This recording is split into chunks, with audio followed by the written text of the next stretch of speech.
Guys, welcome back to my channel backpack and I. मेरा नाम जीत है और आज मैं आया हूँ घूमने के लिए चित्तौड़गढ़ फोर्ट। और यहाँ पे आने के लिए आपको सिटी से कोई बस वगैरह तो नहीं मिलेगी, तो आपको ऑटो या बाइक लेनी पड़ेगी।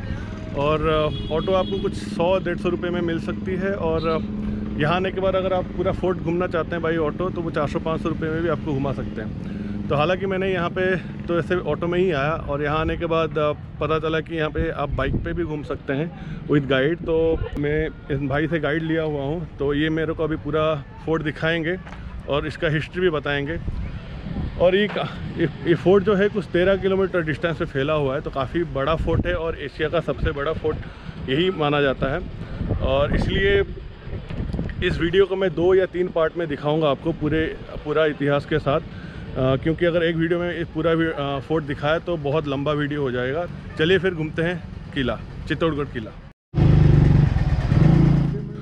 तो गाइज़, चित्तौड़गढ़ घूमने से पहले थोड़ा इसका इतिहास जान लेते हैं, ताकि घूमने के टाइम चीज़ें समझने में आसानी हो। वैसे पूरा इतिहास तो 1 घंटे में भी नहीं बताया जा सकता, तो मैं जो मेन इवेंट है उस पर बात करूँगा। तो चलिए फिर 1200 साल पहले 8th सेंचुरी में, जब यहाँ पे ना अंग्रेज थे ना मुगल, तब ये पूरा भारतवर्ष कुछ किंगडम और छोटे बड़े राज्यों से भरे भूखंड था, जिसमें राजाओं का शासन चल रहा था। और तभी उत्तरी भारत में राज था गुर्जर और प्रतिहार एम्पायर का। और उसी एम्पायर के पूर्वी और एक राज्य था मेड़पटा, जिसका एक हिस्सा चित्तौड़गढ़ भी था। 734 में गुहिला डायनेस्टी के राजा बापा रावल ने चित्तौड़गढ़ पे हमला करके मोरिस राजा को हराया। चित्तौड़गढ़ की नींव मोरिस राजा चित्रांगदा मौर्य ने रखी थी, और उन्हीं के नाम से फोर्ट का नाम चित्तौड़गढ़ पड़ा है। माना जाता है कि मौर्य क्लान मौर्य एम्पायर के फाउंडर चंद्रगुप्त मौर्य के वंशज थे। बप्पा रावल चित्तौड़गढ़ जीतने के बाद मेड़पटा का नाम मेवाड़ हो गया, और चित्तौड़गढ़ मेवाड़ की राजधानी। तब से मेवाड़ पे गुहिला डायनेस्टी का शासन कुछ 580 साल तक चली। इस डायनेस्टी के आखिरी राजा थे Raja Ratnasimha, who is also known as Ratan Singh. 1303 में अलाउद्दीन खिलजी ने चित्तौड़गढ़ पे हमला किया, जिसमें राजा रतन सिंह का मृत्यु हुआ और उसी के साथ गुहिला डायनेस्टी का पतन। उसके बाद चित्तौड़गढ़ के राजा बने अलाउद्दीन के बेटे खिजर खान, जिनके नाम से किले का नाम खिजराबाद रखा गया। फिर 1326 में Rana Hamir, who belong to a cadet branch of Guhila dynasty, Chittorgarh पे कब्जा किया and regain the power over Mewar. Rana Hamir became the propounder of Sisodiya dynasty, which ruled Mewar till India got its independence. The most notable Sisodiya rulers were Rana Hamir, Rana Kumbha, Rana Sanga, and Rana Pratap. ये जो palace जो आप देख रहे हैं, हाँ जी, इसे बोलते हैं कुंभा पैलेस। ओके। टिकट लाए ना? हाँ। फोटो पे चला, टिकट दीजिए मुझे।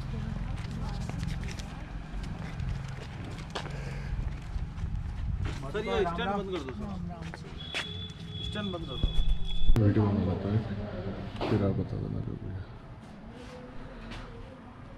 ये जो आप पैलेस जो आप देख रहे हैं, इसे बोलते हैं कुंभा पैलेस। इसे बनाया बप्पा रावल, ओके। इस 8th सेंचुरी के अंदर। हमले के अंदर इसको अलाउद्दीन खिलजी 33 के अंदर में इसको डिस्ट्रॉय कर दिया था। 1433 के अंदर और 68 के अंदर महाराणा कुंभा ने इसको पैलेस को बनाया था। उसको बोलते हैं कुंभा महल। अभी अपन चढ़ का है, वो पीछे रास्ता है। मेन गेट उस तरफ बनाओ पीछे साइड में, उसे बोलते हैं त्रिपुला गेट। जैसे कहते हैं ना ब्रह्मा विष्णु महेश, तो त्रिपुला गेट है। पहले जाना आना उधर से होता था। अच्छा। ये हॉर्स का रास्ता, जो पहले हॉर्स चलते थे। ये हॉर्स स्टेबल बने हुए, राजा के 7 हॉर्स है, 7 हॉर्स को अंदर बांधते थे। ओके। इसे बोलते हैं नौबज खाना, जहाँ पर ढोल लगे वैसे थे। सामने उसे बोलते हैं सूरज गोखड़ा। एक्चुअली पहले राजा, इसको क्या बोलते हैं? इसे बोलते हैं नौबज खाना।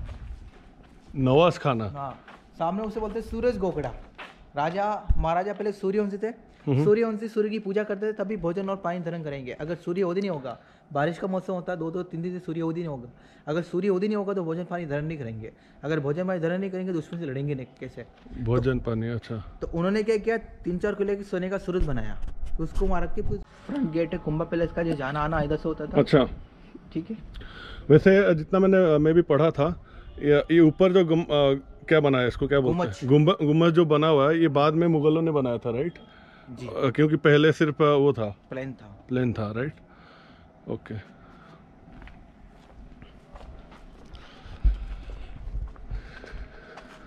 नीचे जो आप देखोगे इधर बोलते लाइट एंड साउंड, 1 घंटे का शो होता है। Okay. 2 साल से कोविड के बाद बंद कर रखा है। Okay. सामने स्टेट बना हुआ है, लाइट्स आपको दिखाया था, साउंड से वोट की इधर में आपको 1 घंटे के अंदर शॉर्ट में हिस्ट्री समझा जाता है। ओके। सामने वो मीरा का महल है, वो बाजू में मीरा टेम्पल बना हुआ है, जब मीरा जी को राणा जी ने पोजीशन दिया इस टेम्पल के अंदर। वहाँ पे चलेंगे ना अभी? चलेंगे। वो है क्या मीरा महल? मीराबाई यहाँ की रानी थी। मीराबाई रहने थी जोधपुर के पास में एक छोटा गाँव बना मेड़ता सिटी, क्योंकि पहले मेवाड़ के अंदर कहा तक राजपूत में लेडीज पहले घूंघट में रहना, पर्दे में रहना, अपने से खुले में नहीं घूमना, उसी का जाना आना। तो लगभग 1.5 किलोमीटर के अंदर ये बना हुआ सुरंग।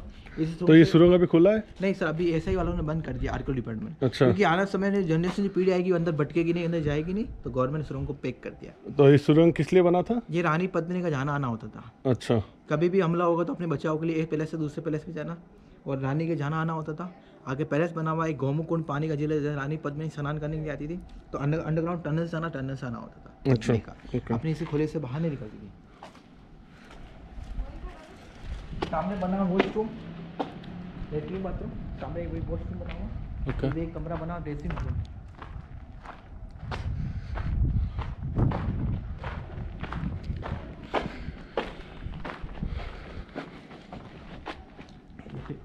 ड्रेसिंग रूम बना हुआ, ये वॉशरूम बना हुआ। ये कौन सा रूम है? ड्रेसिंग रूम है।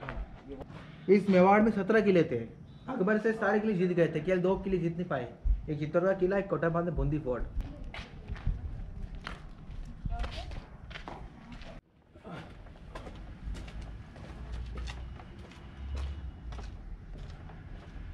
बाजू में बड़ा टेम्पल जो आप देख रहे हैं, ये था पहले विष्णु टेम्पल। विष्णु भगवान का बना होता था गरुड़ जी। अच्छा। सामने गरुड़ जी का ब्लैक कलर का आपको स्टोरी देखने मिलेगा। हमने में अलाउद्दीन खिलजी ने 13 में तोड़ा गया। 1433 के अंदर 68 के अंदर कुंभा के द्वारा नया मूर्ति लगाया, तो इसे बोलते हैं कुंभ श्याम टेम्पल, राधा कृष्ण बलराम। गुजरात में आप रहेगा सोमनाथ का टेम्पल, उसी के ऊपर का छत का कलाकारी है। उड़ीसा में का जगन्नाथ टेम्पल से पीछे का आगे का उसी का कारीगरी आपको देखने मिलेगा। हाँ, ये मैंने पढ़ा था, जगन्नाथ टेम्पल का आर्किटेक्चर है ना। हाँ, ये तो। और मीरा के गुरु है संत रविदास। गुरु के बिना ज्ञान नहीं। ओके। गुरु जी को तो भी शिक्षा, धर्म और वेद ज्ञान मिलेगा। तो पहले मीरा ने अपने गुरु बनाए संत रविदास जी की चरण पादुका रखी हुई लेफ्ट साइड में। पहले मीरा, जय श्री कृष्णा, पहले मीरा उनके गुरु जी की चरण स्पर्श करके पूजा पाठ करके फिर मीरा के टेम्पल में नाच गाना होता था। तो यही वो मीरा का टेम्पल जो राणा जी ने इधर में मीरा जी को विश्व का पहला दिया था, वो अमृत बन गया था।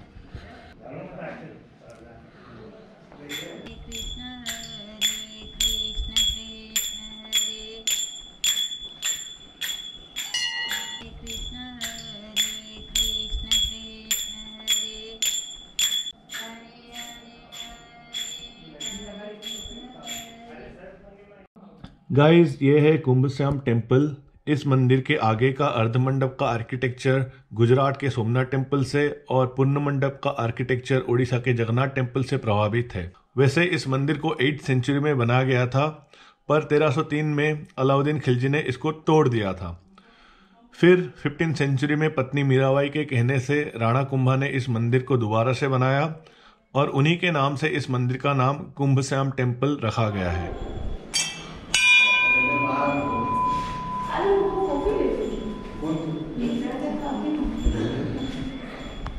तो गाइज़, इस वीडियो को यहीं पे ख़त्म करता हूँ। आशा करता हूँ कि आपको अच्छा लगा होगा। जैसे कि मैं बोला था, इस पूरे किले को मैं 2 पार्ट में बनाऊँगा, क्योंकि बहुत बड़ी लंबी हो जाएगी नहीं तो नेक्स्ट वीडियो में हम लोग देखेंगे विजय स्तंभ, गोमुख कुंड, समारिश temple, Rani Padmini palace, Bhimlat Kund, battlefield and Kumbhakarna hill, Kirtistambh and Ratan Singh palace. फिर मिलते हैं फिर नेक्स्ट एपिसोड में। तब तक के लिए bye bye and take care, और सब्सक्राइब जरूर कर लीजिएगा मेरे चैनल को। Thank you.